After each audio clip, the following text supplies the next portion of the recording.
Hello everyone, I'm DonTheCrown, and if you just completed the campaign in Diablo 4 and you're wondering what to do, then this video is for you. So after you complete the campaign, the next step for you is to ascend up into World Tier 3, which can be done at the World Tier statue here in Kyovashad, which is right there. And if you look at World Tier 3, you'll see that there are two things that you need to do. Number one, you need to complete the campaign, and number two, you need to complete the Cathedral of Light capstone dungeon in Kyovashad, World Tier 2. Now, if you're not on World Tier 2, you will not see this dungeon here, but if you switch to World Tier 2, you will see this dungeon. This is the only time that you really need to be on World Tier 2. You can farm up to the point where you feel comfortable to fight this, and World Tier 1, perfectly fine. That's actually what I recommend, because playing in World Tier 2 doesn't really have any actual benefits right now, which is kind of silly compared to just playing on World Tier 1. Now, this capstone dungeon is level 50 at baseline, which means that it will always be level 50. It doesn't scale up, it doesn't scale down, and so I recommend being at least level 45.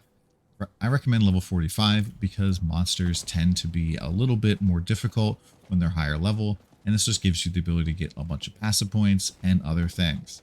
Now, when you're ready to go into the dungeon, like you're feeling comfortable, what I recommend doing is going and adding all the legendary powers to your gear that you possibly can, getting yourself as powerful as possible, and then coming to the herbalist here, which is or alchemist, which is this little mortar and pestle symbol in town, and getting yourself some elixirs. Elixirs are kind of temporary buffs.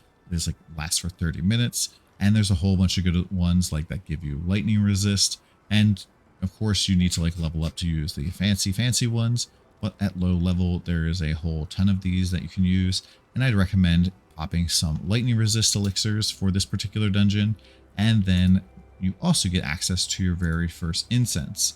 Incense are basically buffs that apply to everyone around you when you activate them, whether they're in your party or not. So this is really nice to have for like world bosses or other stuff if you're having trouble or tough dungeons, which the capstone tends to be. And so you get access to the very first one here, which is called Song of the Mountain. This will increase your armor by 200 for 20 minutes. Now, if you die, this buff will go away, but 200 armor is nothing really to snuff at when you're at low level, especially because armor applies to not only physical damage dealt, but also all elemental damage dealt as well. So this is a big source of damage mitigation. Now, if you finish the campaign like me really quickly and you're much lower than level 45, and you're kind of wondering what to do to level up, what I recommend doing is either just spamming dungeons, like I know we were spamming between Annika and Rhymescar.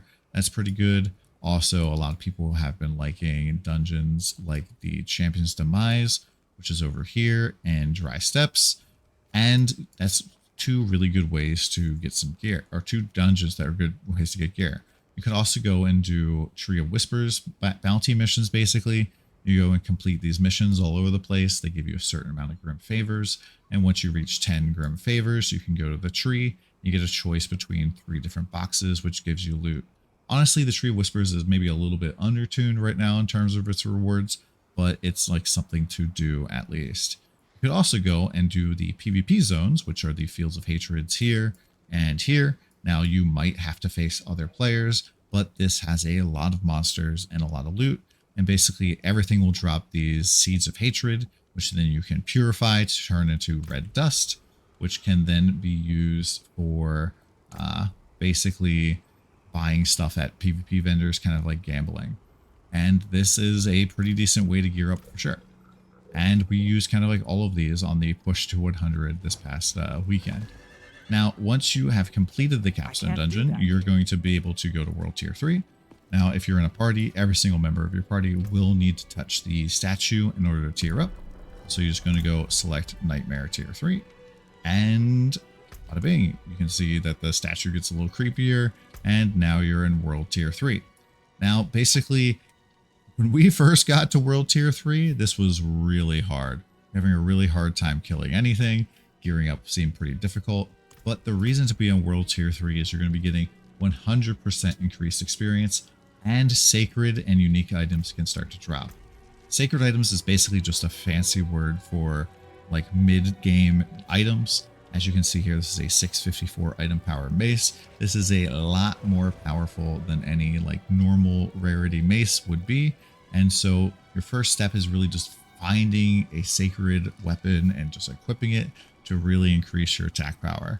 At this point, going from a normal to a sacred weapon will be a lot more damage than getting one with like perfect stats. So I really wouldn't be too picky here. Now, if you're a barbarian, you really only need to focus on whatever your main weapon is. Same for you rogues, but the rest can kind of be stat sticky. But everybody basically wants their primary damage dealing weapon to be sacred ASAP. Now, besides the things that we talked about before, something else that I kind of like recommend if you're feeling really, really weak is that there is a whole bunch of monsters over here that are extremely just plentiful and weak. They're like these little ghouls and bats and stuff. And you can just kind of just ride around in this area and just kill a whole bunch of stuff. And it tends to be pretty easy. This is a way that we got a lot of really fast experience. And so I definitely would check this out. You can still check out dungeons. You can do PvP zone. Everything's just going to be a slightly more tanky. And there will even be these monsters that have this giant purple like pillar on them that cause all nearby allies to get a little shield icon above their head. And these are champion monsters. And these champion monsters make enemies super tanky. Everything besides them is going to be very tanky when they're nearby. And so you really need to focus fire and murderize these champions as fast as you possibly can, because otherwise nothing else is really going to die at pace. Now, the other thing that you get access to in World Tier 3 is Helltide. And Helltide's basically like a part of the map will get taken over every other hour for an hour, and you can kill enemies to get these aberrant cinders, and these can be used to purchase chests. I would recommend avoiding Helltide when you first go up a world tier, because Helltide is probably the hardest open world content that you can get. I believe it's always scaled up for the player as well, and so this is just very difficult. Also, when you die in Helltide, your currency, the aberrant cinders, just part of it evaporates and disappears. If you die in PvP, your currency all hits the ground and can be recovered later if you run back to your corpse. And so this makes Helltide somewhat punishing to do. Now, when you're running around Helltide, you can like focus fire on getting particular types of chests. There's chests thrown throughout the entire thing that you can use your aberrant cinders to open. So if you like find a two-handed weapon chest, that could be like 150 cinders. It'd be really easy for you to gear up that particular way. But I think Helltide is just a little too hard when you're a little bit under-leveled and you're also under-geared. So I'd recommend waiting until you have like at least your sacred gear and you're a little bit higher than like level 45, closer to like at least 50. And yeah, that's pretty much my recommendations for that. Once you have finished getting it up and prepared for the next capstone dungeon, which is the Fallen Temple, which is just to the west here of Kyovashad. This one's level 70, so you probably want to be around level 65. You'll be able to go and do World Tier 4. Now, my group did that level 70 capstone at 59, and it was kind of brutal. We were getting like one shot by some mobs, big attacks, and the end boss absolutely slapped us around a whole bunch. We had to re-gear, not really re-gear, but more change all of our skills, have the right elixirs on, and just kind of get a little lucky. So I wouldn't recommend going in there too early, but if you like a challenge, that might be something fun. And then once you get to World Tier 4, there's not really like any new mechanics, except for now you can drop ancestral items. So ancestral items, I believe, go all the way up to 825 item power. So once again, getting your hands on an ancestral weapon, that'll boost your damage by quite a bit. And yeah, just really working on getting your stats all geared out. Now, one thing I didn't mention is Nightmare Sigils. Nightmare Sigils are basically these things here where you run a nightmare dungeon. It is the way that you level up glyphs. And I'd recommend doing these a little bit in World Tier 3, because as you're getting Paragon points and going through your first tree, this can give you quite a bit of power. Because if you happen to get a glyph that you really, really want, this is not really a great example of that. As you get that first glyph, you can kind of fill out the area. And as you level up the glyph, the area will expand. As you can see here, this glyph is level 13. So it is only a 3 size at the moment.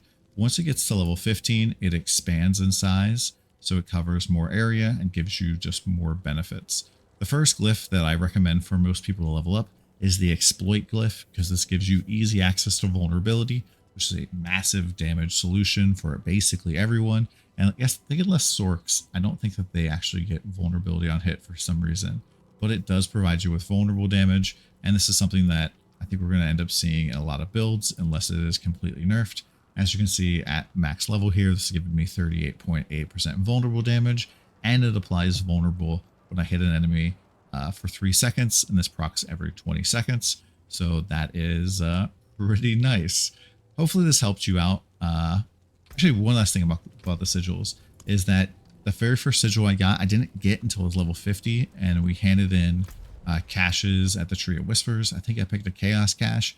That's how I got my very first one. And then once you complete a sigil in World Tier 3, it should give you access to go and craft and scrap them. If you're already in World Tier 4, I've heard that you have to go back and do a World Tier 3 one to unlock the quest. So just you want to make sure you're doing that. The loot isn't really all that great in Nightmare Dungeons. Some of the modifiers on these can be really scary, but getting those glyphs leveled up is a huge benefit for your build. Hopefully this helped you in just progressing through the game, and we'll see you in World Tier 4. Come by the stream if you have any questions or ask them down below. See ya.